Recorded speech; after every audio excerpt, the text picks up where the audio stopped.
So yeah, welcome everyone. It's really nice to see lots of you here today.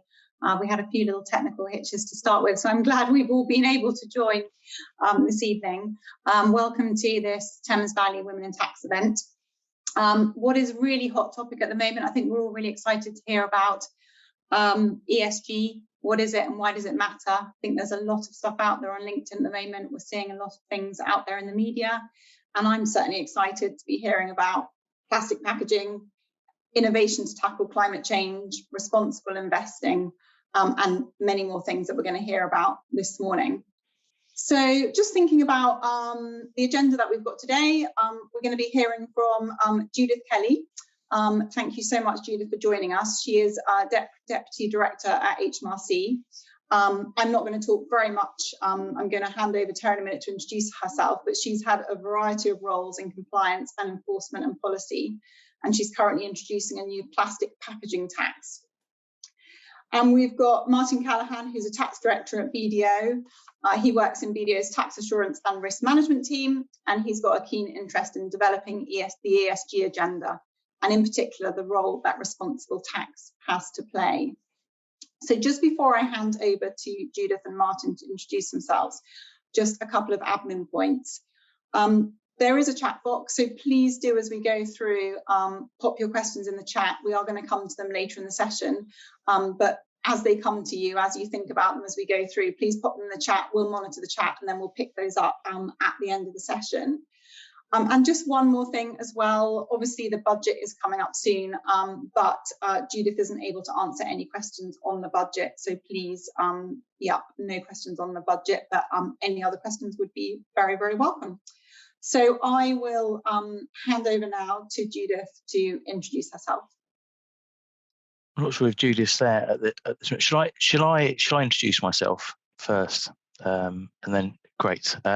Hiya. So thanks very much, Charlotte. My name's Martin Callaghan. I'm a director in BDO's tax assurance and risk management team, and so all of the work that I do is related to governance, good corporate governance, where there's a tax angle to it. So I do a lot of work around areas such as the senior accounting officer legislation, publication of tax strategy. I also do a fairly large amount of work in respect of tax internal audit. But as Charlotte mentioned, what we're talking about today and what I've been focusing on for a few months now is ESG and responsible tax, and how responsible tax forms a part of the ESG agenda, and what that means, what we're seeing this meaning for businesses, and what practical steps we are seeing some organisations take in respect of responsible tax. So responsible tax. So if you remember, before Brexit, cast your minds back, before Brexit and before COVID, tax was fairly regularly on the front pages, particularly following the financial crash of 2008. Well, tax is once again back in the news. So is that a good thing? Is it a sign of a return to normality? Who knows? But I'm sure all of you will have seen the recent headlines concerning the Pandora Papers, say a data leak of 11.9 million documents. Now, today isn't a discussion of the rights or wrongs of the matters disclosed in the Pandora Papers, but it does highlight two areas relevant to today's discussion. And that's the perception of what is right and wrong, and the concept of paying your fair share of tax. And that's what's hit the headlines. And that's one of the reasons the direction of travel in tax governance is for increasing transparency and also being able to demonstrate contribution to society. So the final point I'll make about the Pandora Papers is that they very obviously are a reminder of the Panama Papers back in 2015. And at that time, as part of a a wider anti-corruption summit held in London.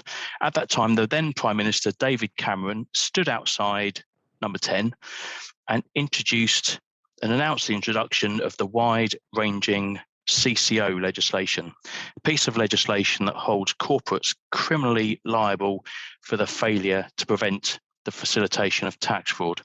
But I'm not here to talk about CCO.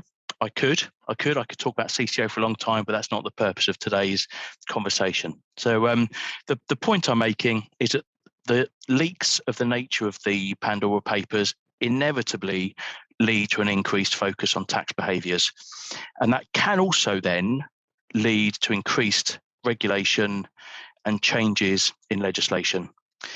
But what is now very clear is that responsible tax is clearly at the top of the agenda, and ESG, responsible tax, is the hot topic of the moment.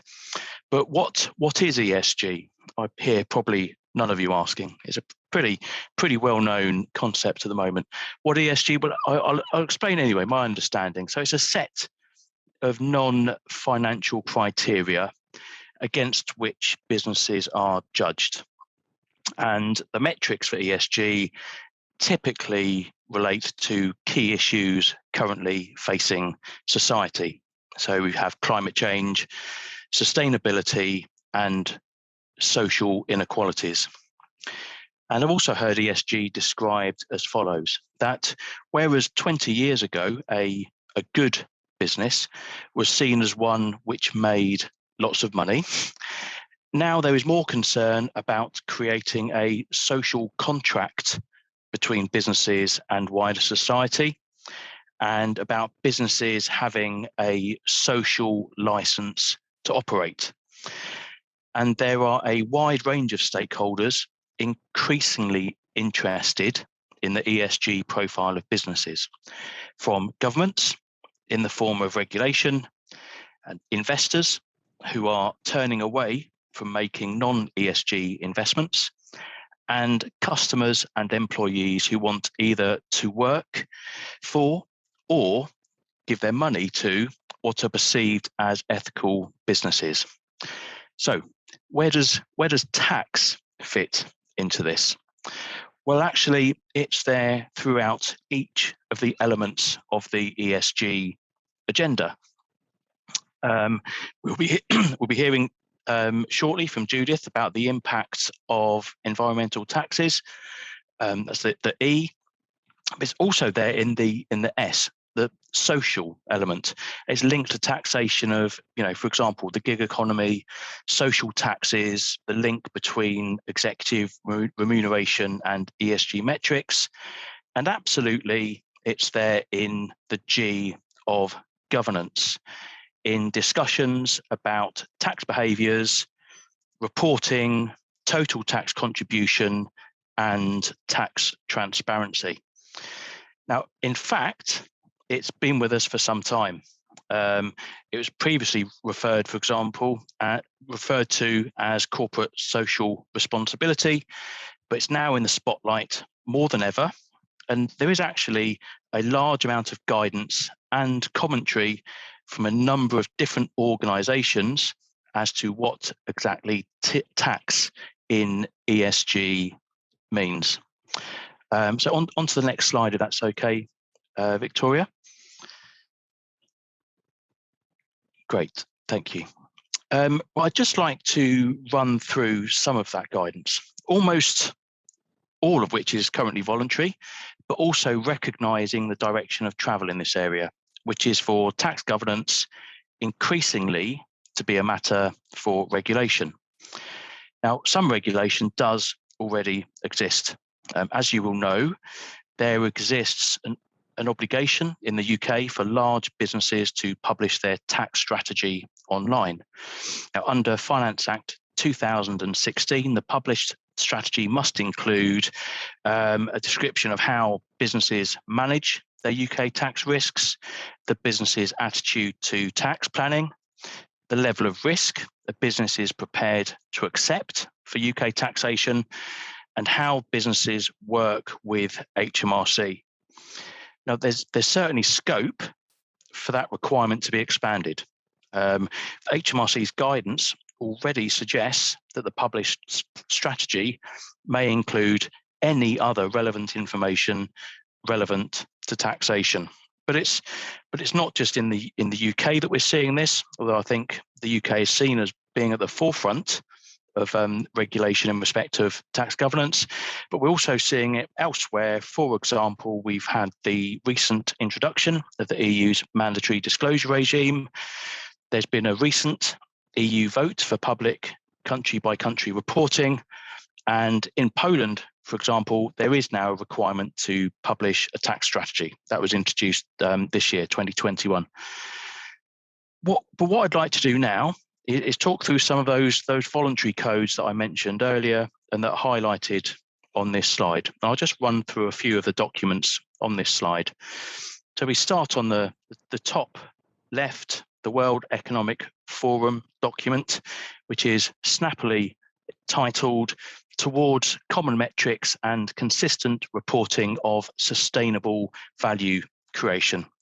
Now, clearly, prima facie, this is concerned with sustainability, but this document mentions tax 96 times, and it's largely related to transparency measures. And we'll see the quote there at the bottom of the slide talking about increasing efforts to improve transparency about tax strategy and to demonstrate a shift from reporting compliance towards ensuring that there is an explanation as to the why an approach is appropriate. So it's moving away from simply reporting compliance for compliance sake to explaining the whys of why organisations are doing what they're doing.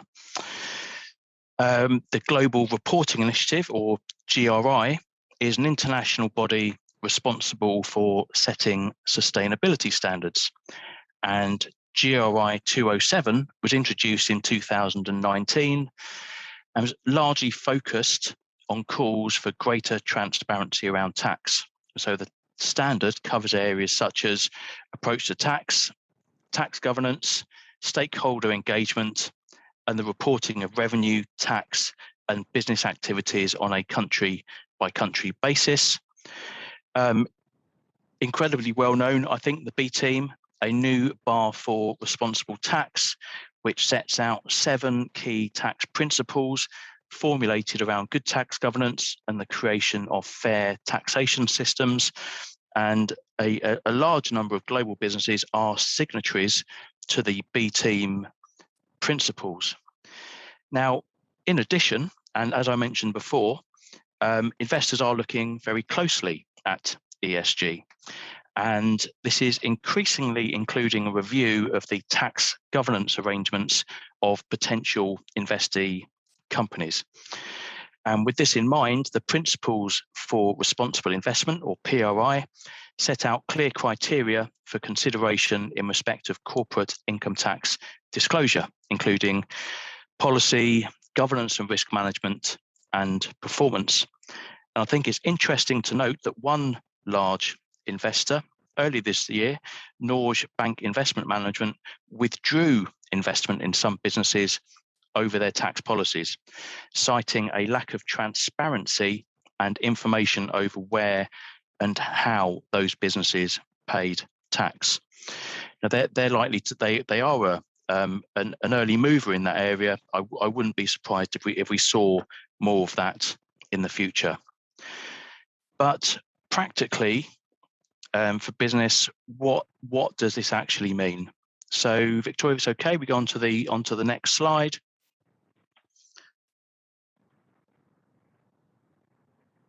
Great, thank you.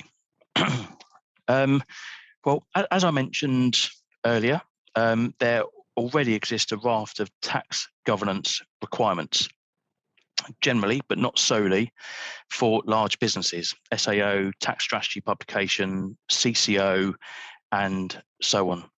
But absolutely, as I've said before, the direction of travel is for regulation in this area to increase. And what we are now seeing are steps being taken outside of that regulated framework and which are very specific to responsible tax. And we've got the three key principles which are distilled from those documents that I ran through a moment ago. And if we look at the first of those, tax policy, principles and risk appetite, what we could also refer to as talking the talk. So there's an increased move for publication of more detailed tax reports and also tax strategies. And these strategies, which are sometimes published as standalone documents or as part of a wider sustainability report, are linked explicitly to sustainability, ethics, and integrity. So it's taking the basis of the FA 2016 disclosures and expanding them and linking them in to sustainability reports that likely already exist for business. That's the first element, talking the talk. And if a business talks the talk, it must also walk the walk. And it's imperative to ensure that businesses have an appropriate governance, risk and control framework in place that stands behind the strategy. Now, this can be in the form of a tax policy document, for example, that sets out expected behaviours across the tax function, but also more widely for those within a business where tax compliance forms a part of their role. And that tax policy should also include roles, responsibilities, and additionally, setting out agreed criteria throughout the organisation in respect of matters that should involve the tax and finance function. And then underpinning all of this will be a set of documented tax processes and procedures. So the walkthrough is talking the talk, setting out clear principles, having a set of clear tax principles, statement of clear tax behaviours, the way that the organisation views tax, a statement of its risk appetite, its low risk appetite. Beneath that, a tax policy which provides the framework, which supports the strategy. And then, as I said, underpinning all of that, a set of documented tax processes and procedures to ensure that the elements of the tax strategy relevant to ESG are actually embedded within the organisation and lived on a business as usual basis within the business. And then the final element to all of this relates to transparency, which we're most frequently seeing now in the form of total tax contribution summaries, which enable businesses to highlight both their tax paid and tax collected.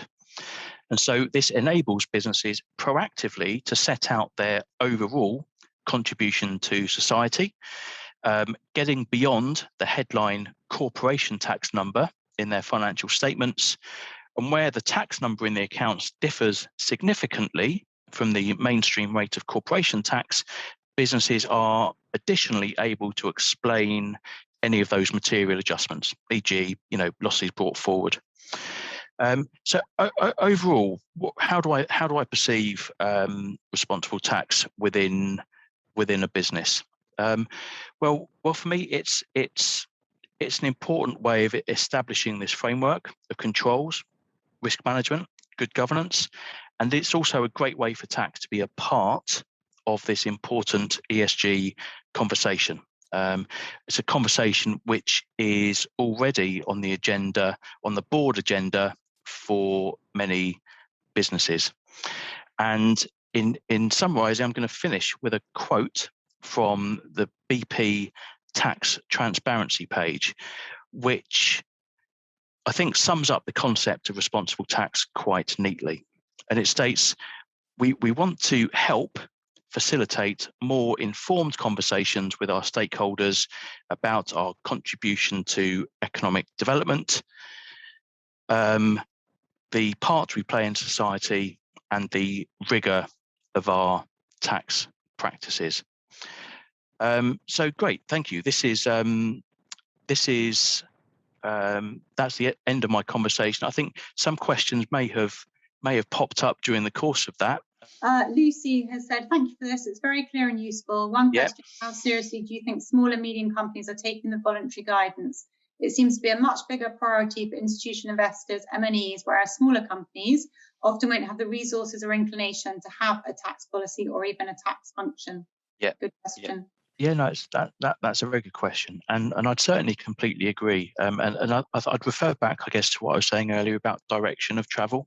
And I think if you look at matters such as ESG, now absolutely you have those who are early adopters in this area, and typically they will also be businesses which are very keen on protecting their tax reputation, and certainly the larger businesses are, as I said, signing up to things such as the B team principles and so on. Now, in terms of the smaller businesses, and I like your reference in particular to, portfolio companies targeted by PE firms. I think what we're seeing is an increasing number of PE businesses have appointed or are appointing heads of ESG, and areas such as tax governance. And I mentioned earlier before the PRI, Principles for Responsible Investment. Well, lots of private equity businesses sign up to the PRI. And so they take what the PRI says seriously, and the PRI has now started talking about corporate income tax disclosures and what they'd expect to see from a transparency perspective. So I think what we'll be seeing over time is that for a PE business, in fact for any other investor, they will only want to be investing into ESG businesses. And so what they won't want to have is an investment in an organization where there may be some surprises at some point down the line related to tax governance. So for example, a business which is overly aggressive in its approach to tax over the years, or where fundamentally there has been an issue with tax risk management and governance within that organization. And so for any business that is seeking private equity investment, or is seeking some future exit, which could include, moving up, growing and expanding towards some sort of IPO, then I think they will have to take responsible tax and ESG seriously, because it will start being one of those questions that is asked as part of the investment due diligence. And I suspect that over time, it will also be included within, some form of portfolio company code of conduct, for example. Now, I've certainly seen very, very recently an example of a private equity business pulling up a portfolio company on the basis that it hadn't taken appropriate steps to comply with the CCO legislation, for example. And I think that's the direction of travel there as well, that over time, investors are going to be taking this stuff seriously. They take it seriously for themselves, and they will be taking it seriously for the businesses that they invest in, because there's a risk attached to organizations that don't have good tax governance, not just a financial risk, but a potential reputational risk as well for the investor business, where perhaps the investee is seen as being overly aggressive in its approach to tax. And I hope that's answered your question. Brilliant. Thanks, Martin. There's some great questions coming in now. So next one from Joy. There was a well-publicised quote from Jeff Bezos to Boris Johnson. "It's your job to make Amazon pay more tax." How does it fit with ESG? Yeah, well, I mean, I'd probably steer away from commenting too closely on any particular business if I was completely honest. But what I think what you'll find is that government, tax authorities are one of the stakeholders in a business. And so I guess the idea that it is just down to the tax authority or the government to ensure that a business pays, I guess, the right amount of tax. I think things are moving. An increasing number of stakeholders are interested in the governance and the risk appetite of organisations. I hope that wasn't too bland a response, but I think that increasingly responsible tax and ESG is just becoming increasingly more important. More important, I said, for investors, for customers, for employees of business. And so there's going to be lots of pressure from lots of different places, not just government, in order to take ESG seriously. Great, thank you. And another good question. I've certainly seen a lot of this in the media recently about the Big Four and recruitment in this area. So the question is, how do you monitor ESG established standards, and are the Big Four jumping on the bandwagon with huge investment in staff and resources? Yeah, well, I mean, I think one of the potential issues we've got is that, you know, to a degree, a lot of the code is currently voluntary. And what we haven't got necessarily is an absolute agreement across the board as to what the metrics of good responsible tax behaviours look like. And so, you know, I guess it then becomes difficult to compare businesses. But how do you monitor those standards? Well, I think the idea is that over time, this is going to become more regulated. If we look at the recent Beige report talking about, the statements, the resilient statements that businesses may have to make in terms of areas such as climate change, then I think that is where we're going to get to, and how it's going to be monitored. In terms of the Big Four, and in terms of their investment in staff and resources, I think that's just a reflection of how increasingly seriously organisations are taking ESG. Brilliant. Thanks so much, Martin. Yeah, some really interesting points there. I think we do have Judith on the line now. I think not on video, but hopefully she's going to be able to speak now. So I'm going to hand over to Judith.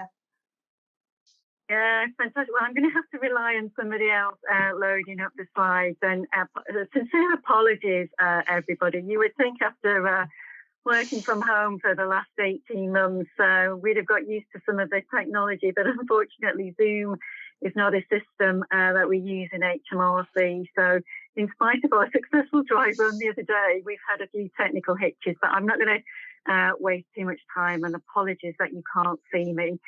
I'm Judith Kelly. So I'm a Deputy Director. I cover excise and environmental taxes, a mixture of different taxes which fall within our indirect tax part of policy within HMRC. It's fair to say it's always a very lively area within in these areas of taxes. The last few years have been pretty much dominated by Brexit and all of the excise-related policy changes that we need to make to detach our taxes from the links to the EU. But we have very quickly been turning our attention to the rest of our agenda sort of post-Brexit now. So it's actually really nice and timely to be able to come and speak to you about this. And I guess in particular as well, on the eve of COP26, the big climate change conference that's taking place in Glasgow next month. So we thought it would be very good to focus specifically on our environmental taxes. So if I can rely on, I think, Victoria to take me on to slide 2, where we actually start to think around, well, what do we mean by environmental taxes? And certainly within HMRC and HM Treasury, we have 3 existing environmental taxes and 1 new one coming down the track quite quickly now. And these are very unique taxes within HMRC, because unlike the vast majority of all of our other taxes, which are primarily aimed at, very clearly aimed at raising revenue, environmental taxes are very different. In really their primary goal is to change behaviour and protect the environment. And we have 3 existing ones around climate change levy, landfill tax and aggregates levy. And we have the new one, plastic packaging tax, which comes into force next year. But I just mentioned that there isn't really a common definition, because the ONS also include fuel duty and air passenger duty, in that they recognise that they are primarily fiscal taxes, but they do have clearly some environmental objectives within there. And plus, there are some other levies, such as vehicle excise duty, which is administered by DVLA. You've got the emissions trading system, which is administered by the Department for Business, Energy and Industrial Strategy. So it's by no means that HMRC have exclusivity on all of this, but in terms of the common ones that are clearly badged as environmental taxes, we do in that top one. So if I move us on to slide 3, where I did touch on environmental taxes do bring in some revenue. And the ones that you can see indicated in green here are environmental ones, and they collectively bring in just over 3 billion in the last year. And if you were to take fuel duty and air passenger duty, then collectively we bring in over 30 billion in all of those taxes. And with plastics, it's clearly quite difficult to project what a new tax will actually bring in. But the figure of somewhere between 230 and 250 million from April next year is a figure which has been agreed with the OBS on that one. So again, whilst they're not primarily around raising revenue, they do still significantly contribute to public finances. So if we move on, Victoria, onto slide 4, I'm going to just go through the different taxes in the order that they were introduced, and landfill being our first one, which now it feels like quite an old tax, introduced in 1996, and it was very clearly at the time presented with the aim to disincentivise waste going to landfill and to switch to more sustainable waste. And what this did primarily was signal to the waste and resource sector that it was going to be in their interest to invest in developing better recycling facilities, because there would be an increased demand in that with the introduction of the tax. The tax itself is structured on the basis of the more polluting waste. It's based on what's commonly known as the polluter pays principle. And we have 2 rates, a standard rate of tax for the more polluting waste, and we have the lower rate for the less polluting taxes. And there's a lot of things like construction waste and soils and things like that within all of that. Interestingly, it's come under the devolution agenda with landfill devolved to Scotland a few years ago now in 2015, and more recently to Wales in 2018. And just to round up, there hasn't been any interest in devolving landfill tax to Northern Ireland.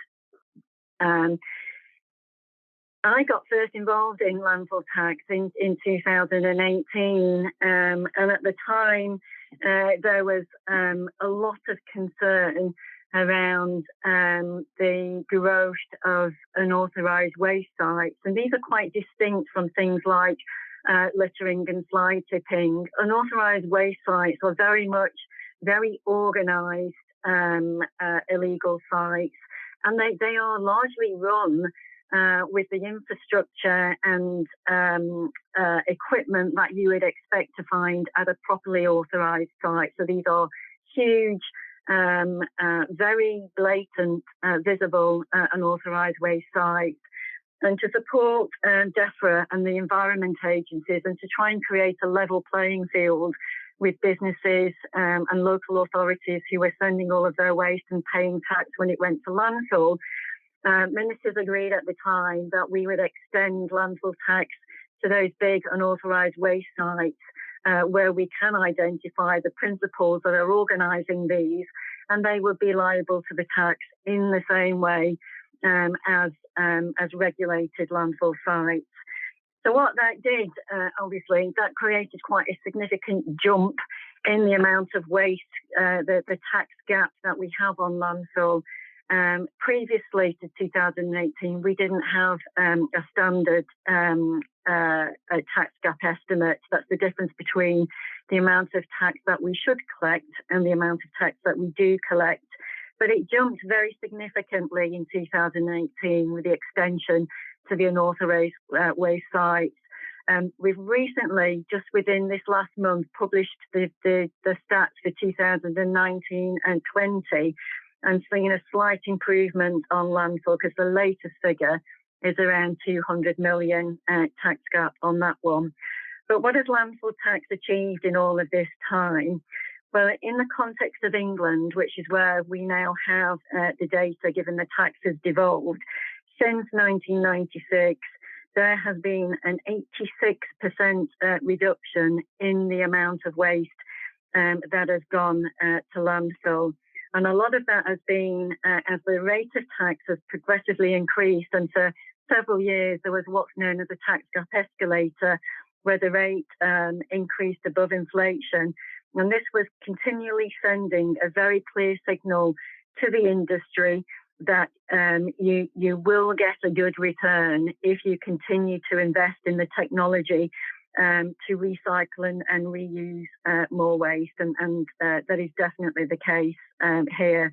And interestingly, a lot of businesses that were involved in landfill back in '96 are now very much consider themselves waste and resource facilities. They're not just landfill anymore.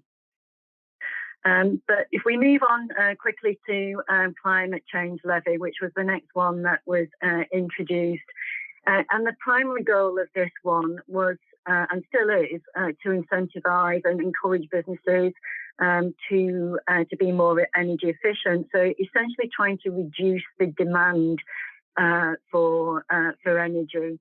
And again, like other taxes, we have different rates.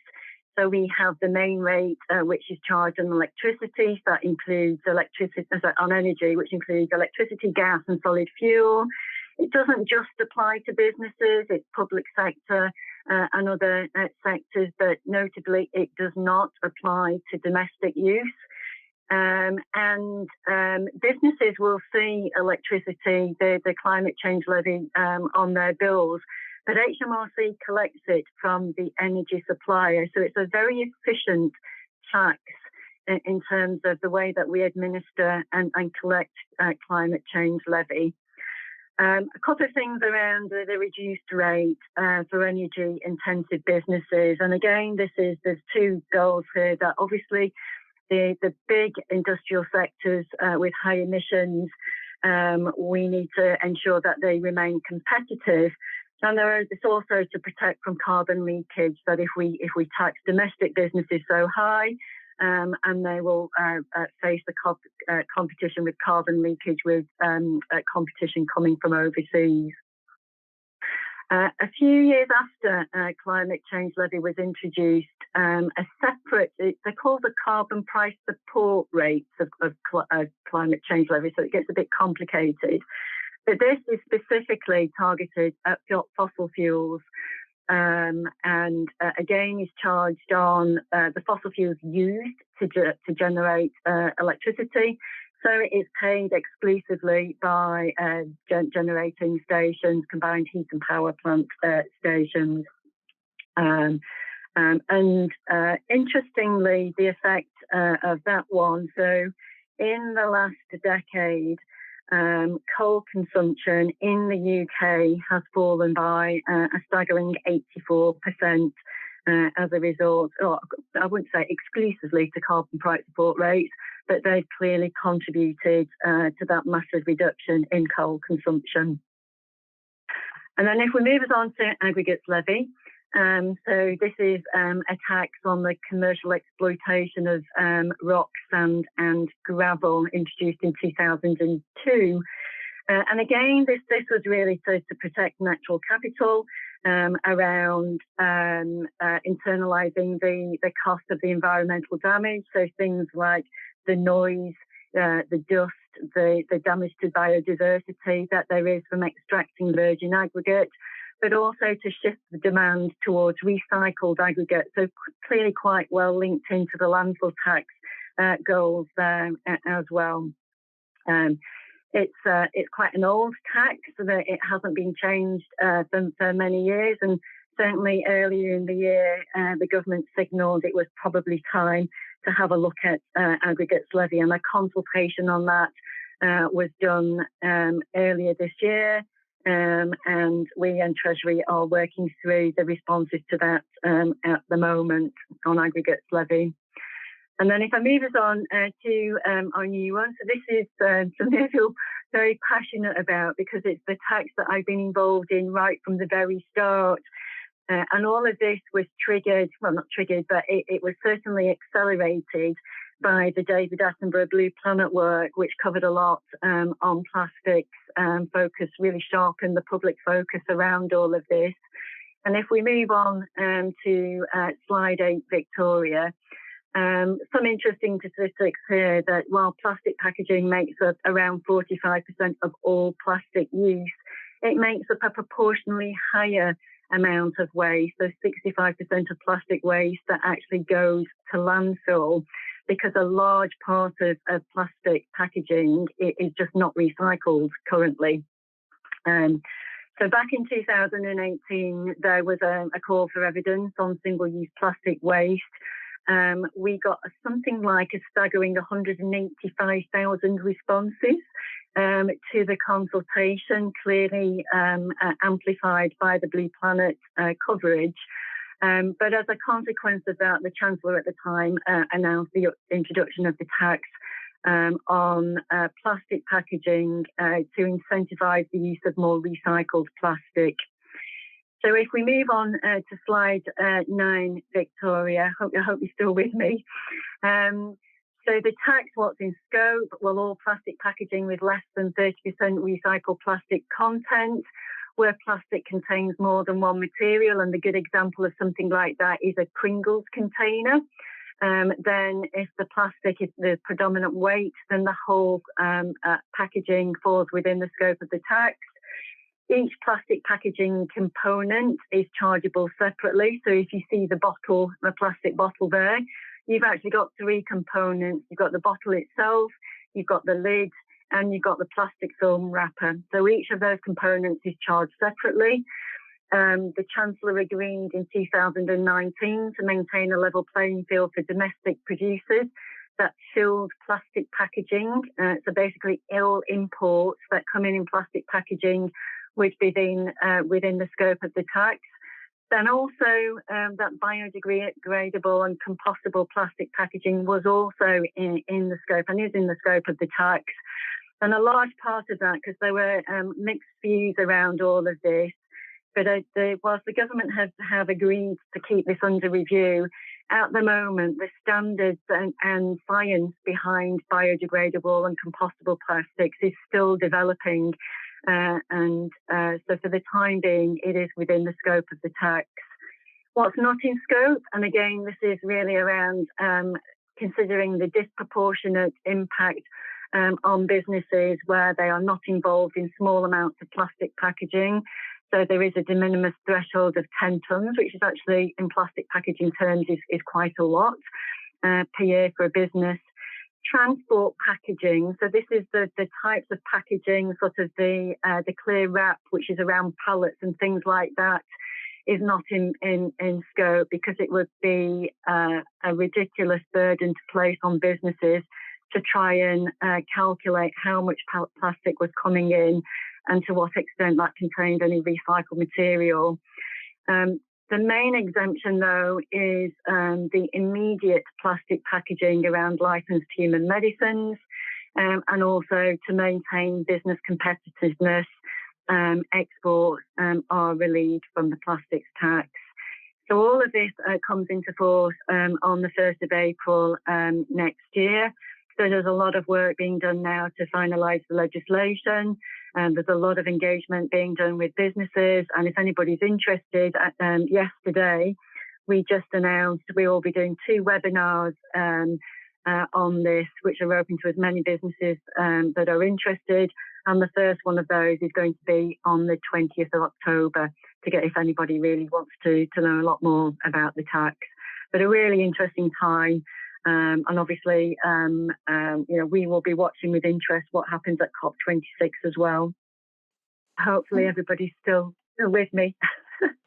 Thanks, Judith. If people are interested in those webinar details, are they available on the HMRC website somewhere? They will be, but I can certainly share the details via yourself, Charlotte. I'm happy for them to be cascaded widely. Yeah. Brilliant. Yeah, that would be great. Thank you so much. Wonderful. I'm going to hand over to Celestine now because I think we've got a few more questions. Yep. Thank you very much. The first one is, how much impact do you think environmental taxes are having, and do we need to be doing more? Yeah, well, I mean, it's a really good question. Because obviously HMRC is a tax administration department, and we work very closely with Treasury, DEFRA, Business, Energy and Industrial Strategy. And I think it would be foolish to say that any one policy lever, we can attribute the benefits to just tax. It's really a collective, range of activities that help to really drive investment. There's various government subsidies available to incentivise new technologies and so on. So, I've mentioned there the success that landfill tax has had. The very significant investment by businesses in recycling infrastructure, and the massive reduction. And it's not just the amount of reduction. There's a difference in the type of material that's going to landfill now. A huge amount. If anybody gets the chance, some of the big waste recycling facilities, they actually do guided tours.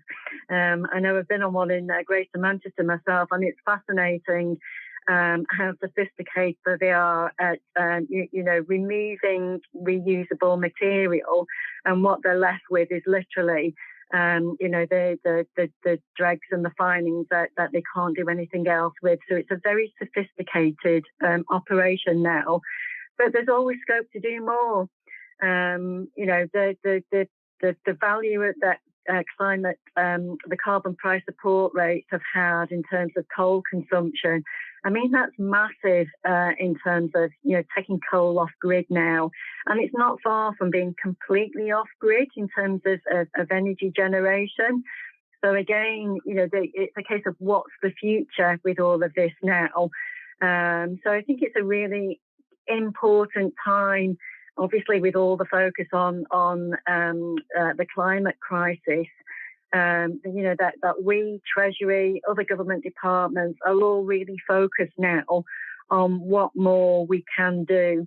But just to be clear, and we are no means perfect at estimating the value of all of these taxes. And indeed, the NAO audited environmental taxes earlier this year, and we have accepted a series of recommendations around doing more work to assess the environmental impact, and recognising that needs to be a cross-departmental effort with all of the other initiatives that are going on in the same space. So there will be more to come, I think, in terms of greater transparency around the impact that some of these taxes are having. Great, thank you.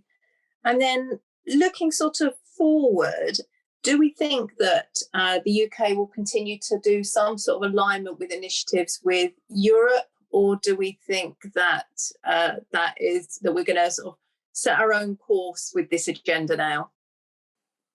Well, I think that's a question for ministers, but the impression that I get now is that the government have very clearly said, if you think of the carbon net zero, which the government have legislated for, the UK was the first country in the world to commit in legislation that we would reach carbon net zero by 2050. And I think this is very much sort of setting the agenda for really leading, what we can do to support climate change and all of the other environmental goals that we have. One of the other goals that the government has very clearly set out in the resource and waste strategy which was published a couple of years ago. I think I'm trying to remember, it was to remove all, reduce all avoidable plastic waste. So that basically, we would recycle and reuse and really avoid any avoidable plastic waste at all. And I think the target date for that was something like 2035 or 2030. So again, very clearly setting our own domestic ambitious targets and agenda here. Whilst at the same time, given the closeness of the EU, they have similarly quite recently set their own carbon reduction targets. They're not exactly the same as the UK, and they're different timeframes, and they're proposing different mechanisms. So it will be interesting, to see how we start to diverge as we go our own way now. But I don't think, we would not be tied by what Europe are doing now. And again, certainly in the energy market, it really depends on what the infrastructure, each country has, which very much frame the changes and the course that we're on with some of these things. And the final question that we've got at the moment is around the impact of COVID on sort of ESG, sort of thinking about obviously increased possible plastics with face masks, but also decrease with sort of things like business travel, and obviously therefore collecting less for some of the environmental taxes that are associated with that. Is that sort of starting to be seen with the with sort of the taxes or not? But in terms of sort of the all the things around face masks, because obviously the plastic tax hasn't come into force yet, so it will not have hit that one. I mean, it won't surprise you to hear that passenger duty has fallen through the floor in the last year. As there has been hardly anybody taking flights anywhere, so the impact of that has been probably the hardest in that area.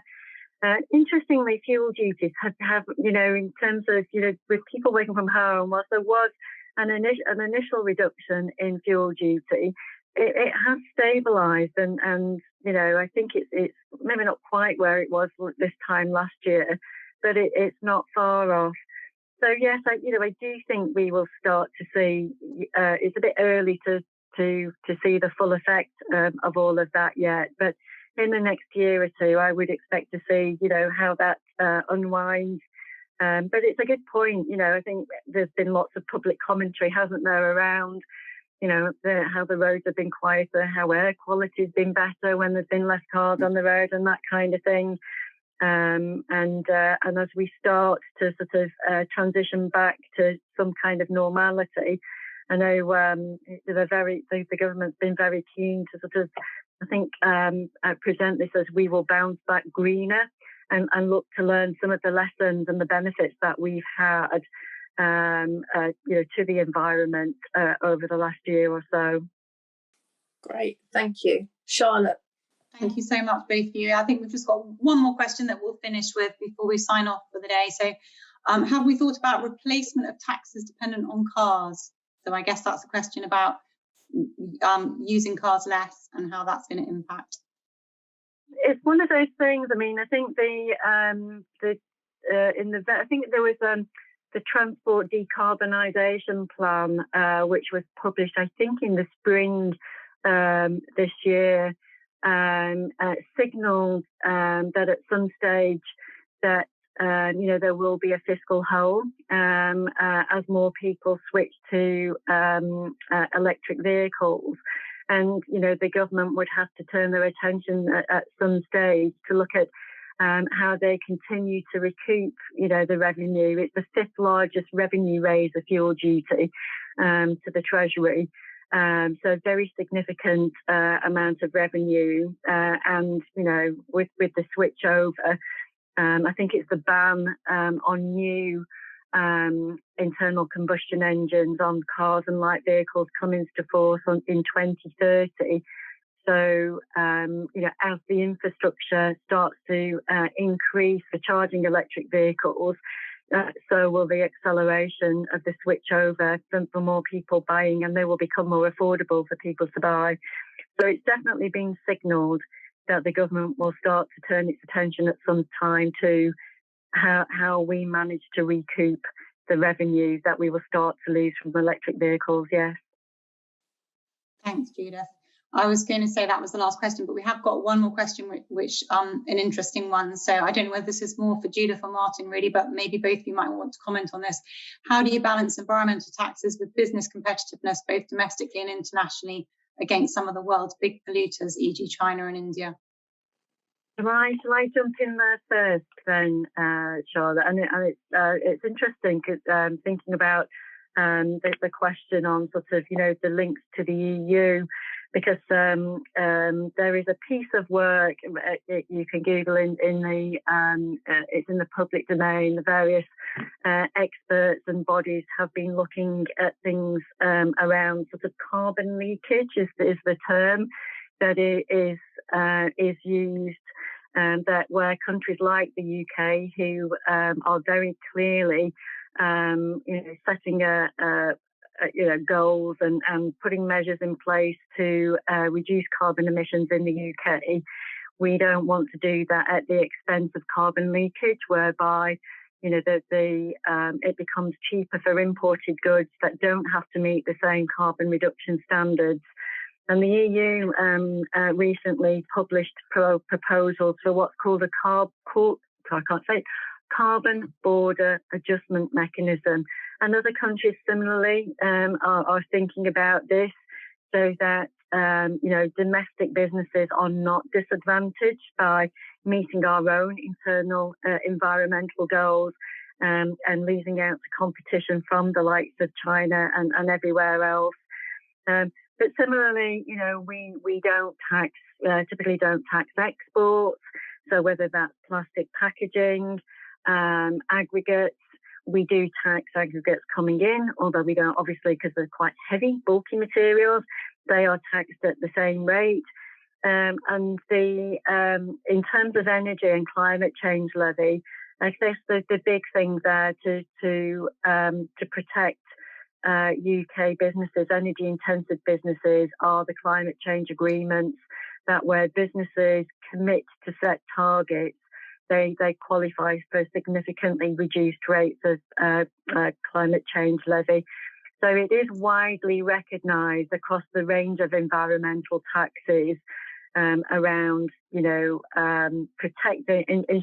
that we drive the environmental agenda and reach our own internal goals, but not at the expense of damaging competition. Thanks, Judith. Martin, did you have anything to add to that? No, I mean, I think that was a great answer from Judith. I mean, I guess all I'd really add to that is, I mean, I think no one, I don't think anyone suggests that actually this is easy, getting the balance right. But I think what's important is that there's a general recognition that actually all of the matters that fall within the ESG agenda and areas such as responsible tax are important. They're important to a lot of people, a lot of stakeholders, not just governments, but also customers, consumers of goods as well. So there'll be increasing pressure for all businesses to take these areas seriously. So I think it's absolutely the direction of travel, and I don't think anything's going to hold it back. Thanks, Martin. Yeah, I mean, I certainly think in the last kind of year or so, and as Judith referred to David Attenborough and Greta Thunberg, it's definitely become much more in the forefront of our minds. And I think the younger generation certainly, my daughter certainly kind of holds me to account when it comes to kind of climate and plastics and things like that. So thank you so much to both of you for a really fascinating session. Yeah, because it's a really good point around all of this, because since the plastic packaging tax was announced, and the same happened, I know we haven't talked about the soft drinks industry levy, which came in about 3 years ago now. Is it something like that? That was the last new tax that was introduced. And it was remarkable how many businesses reformulated their drinks and reduced their sugar content before the tax came into force. So they tended to keep their premium brands, you know, as they were, but a lot of their other products they reformulated. And we're already seeing, and you'll probably start to see it more and more. I see it all the time now, but that's probably because, you know, my radar's quite hot on these things. But, you know, I'm looking now when I see plastic packaging, what does it say? You know, sometimes they will say contains X% recycled plastic. Sometimes they will be clear whether it's fully recyclable. I know I had something through the post quite recently, which was in a very odd, almost like it felt like a silicone type plastic. It was a white coloured plastic, and it says 100% compostable. So it has gone in my compost bin. And I will be interested to see next year to what extent that has actually degraded and whether it, you know, it is what it says on the tin. But, you know, all sorts of products, you know, paint cans that you'll see now, they're in recycled plastic packaging. More and more is happening. A lot more supermarkets are selling fruit and vegetable loose. And you know, reducing their plastic packaging as well. So just the announcement of the tax here starts to really drive the change in behaviour that we are looking to see here. And, you know, certainly big businesses are very on board with this. That, you know, it comes back to Martin's presentation, that they themselves want to be at the forefront of all of this, and they are, you know, businesses are clearly setting out what their corporate responsibility is around packaging now, around being more sustainable and using less plastic and so on. And some of the big supermarkets have now started to collect clear plastic packaging. And again, I don't think any of this would have happened had we not signalled that we were introducing a plastic packaging tax. So even before, you know, these come into force, the changes in behaviour is already visible. And, you know, that's what we want. We want to do it in a way that encourages business. You know, ideally, you would never want anybody to pay the tax because they have changed you know, their behaviour. They are purchasing recycling. They're driving that circular economy, which is exactly what the tax is designed to do. So it's a nice way to end, I think, around all of this. But sometimes, you know, we just have to very clearly set the path and you know, give businesses some nudges that if you don't do this, then you know, you will inevitably have to pay the tax.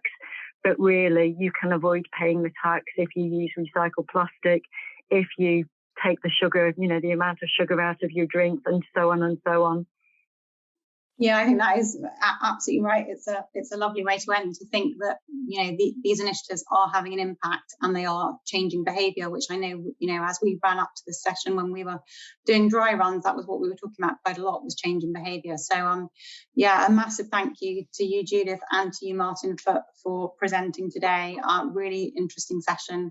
So many thanks indeed. And Judith, yeah, if you want to share with me the details of those webinars, that would be great, because we can kind of disseminate that out to everyone. And just last but not least, also would like to say a big thank you to my fellow Women in Tax members, Celestine, Claire and Phoebe, who helped to organise this session. Thank you to them as well. And just to say that the next Women in Tax Thames Valley session will be on coaching. That will probably be a breakfast session, so keep an eye out for that coming up shortly. But yeah, many thanks again to Judith and Martin, much appreciated. Many thanks. Yes, thanks everybody. Goodbye. Thanks.